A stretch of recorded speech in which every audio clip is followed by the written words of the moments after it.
The Democracy Collaborative was established in 2000.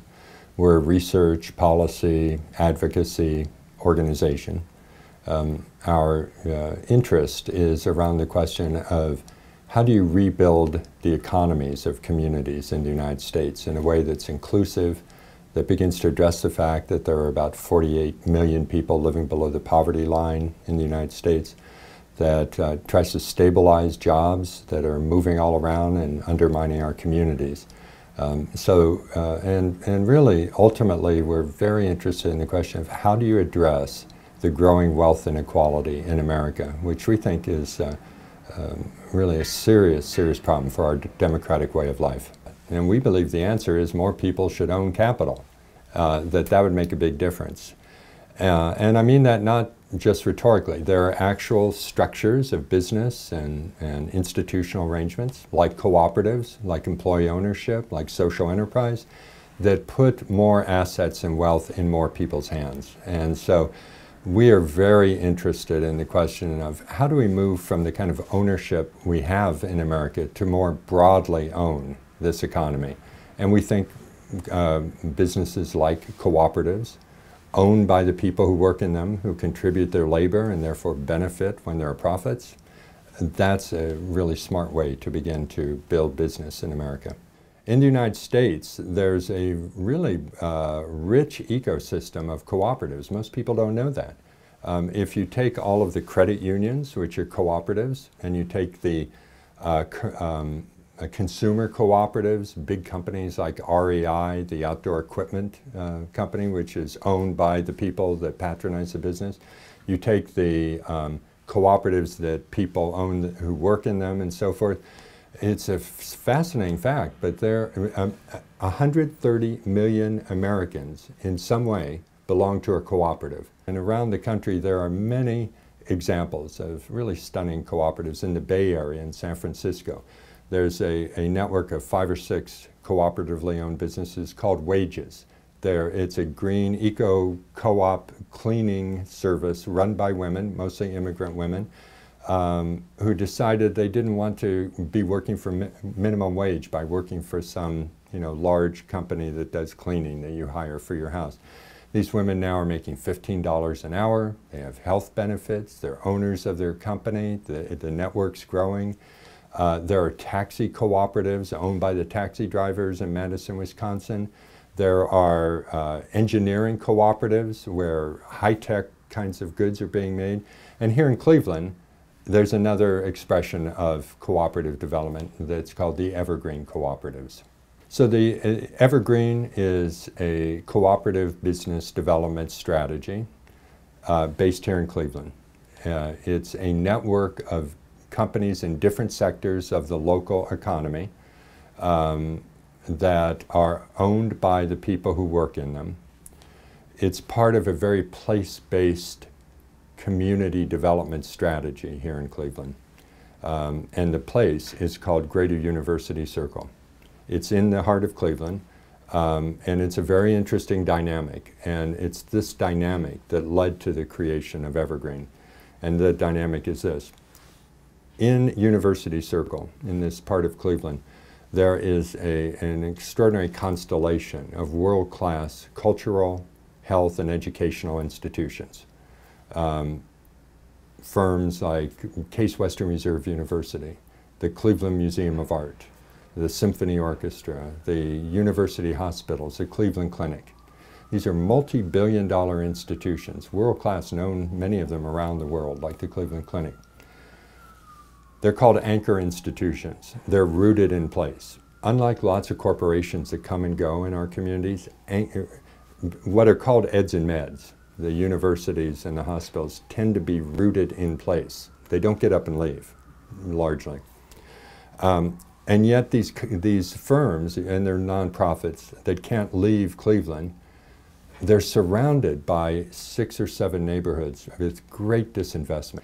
So that today you have this network of multi-billion-dollar institutions surrounded by neighborhoods of 50,000 residents, 40% of whom live below the poverty line. So there's this extraordinary anomaly, and this happens in cities all over America. Multi-billion-dollar institutions literally billions of dollars of goods and services being purchased by them year in, year out. And yet all around them are these poor, disinvested neighborhoods. So the question became, how do we break down that barrier? How do we do a strategy that we called economic inclusion, that if one part of the community is growing and succeeding, all of them should succeed. Everybody, including the residents, should succeed.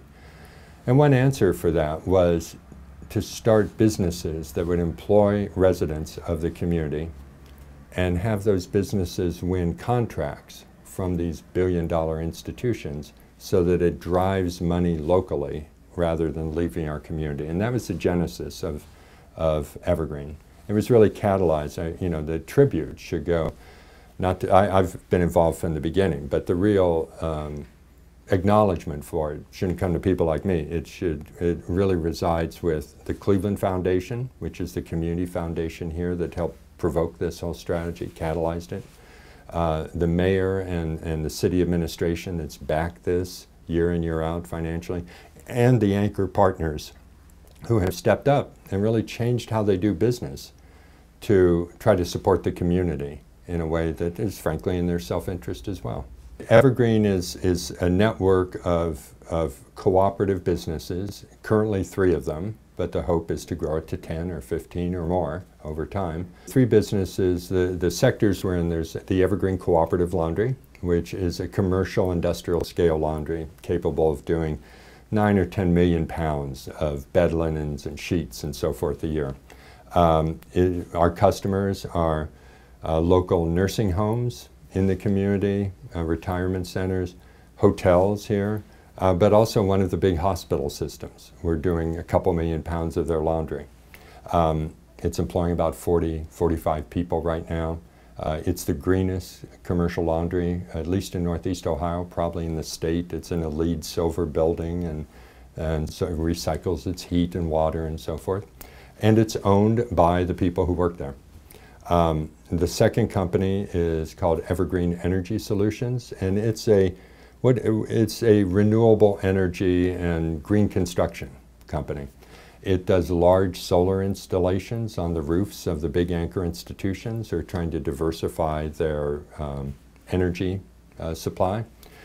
We just did the largest ground-mounted, by we, I mean of course Evergreen, I wasn't out there with my hammer and so forth, but the employees of Evergreen just completed the installation of the largest ground-mounted solar field in any core urban area in the country. It's a 6-acre site. There are now 4,000 solar panels on it. It will be switched on in July, and it will provide 1 megawatt, which is a lot, 1 megawatt of clean energy to one of the hospitals in the university. And we're also doing LED lighting. We're retrofitting parking garages with LED lighting to cut the energy costs and so forth of these anchors.